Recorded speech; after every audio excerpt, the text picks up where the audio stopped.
നമ്മൾ SYS കൊണ്ടോട്ടി സോണിന് കീഴിലായിട്ട് ഈ republic ബന്ധപ്പെട്ട് ഏകദേശം കൊട്ടപ്പുറം മുതൽ മോങ്ങ വരെ നമ്മൾ സോണിൻ്റെ പരിധിയിൽ ഹൈവേ ക്ലീനിങ് നടത്തുകയാണ്.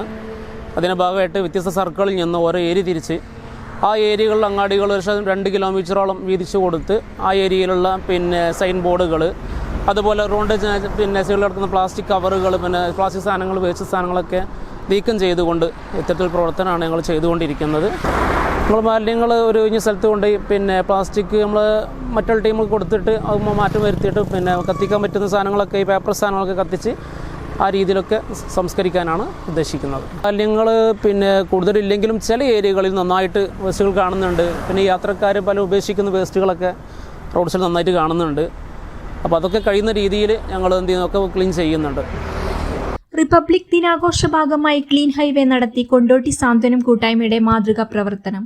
കൊണ്ടോട്ടി പോലീസ് സ്റ്റേഷനിലെയും നീറ്റാണിമൽ മുതൽ മോങ്ങം വരെയുള്ള ഹൈവേയുടെ വശങ്ങളിലെയും മാലിന്യങ്ങൾ നീക്കം ചെയ്തു. സൂചനാ ബോർഡുകൾ വൃത്തിയാക്കി. കൊണ്ടോട്ടിയിലെ ടീം സാന്ത്വനവും എമർജൻസി ടീം ഉൾപ്പെടെ 100 കണക്കിന് പ്രവർത്തകർ ശുചീകരണ യജ്ഞത്തിൽ അണിചേർന്നു. പരിപാടിയുടെ ഉദ്ഘാടനം തുറക്കലിൽ നഗരസഭാ ചെയർമാൻ UK മുഹമ്മദ് നിർവഹിച്ചു. ബഷീർ സഖാഫി കുഴിമണ്ണ, അബ്ദുൾ റഷീദ് ബുക്കാരി മേൽമുറി, സാജുദ്ദീൻ സഖാഫി, നൌഷാദ് അലി കാഞ്ഞിരപ്പറമ്പ്, ആസാദ് സഖാഫി എന്നിവർ പ്രസംഗിച്ചു. സോൺ ക്യാബിനറ്റ് അംഗങ്ങൾ നേതൃത്വം നൽകി. News desk AIR1.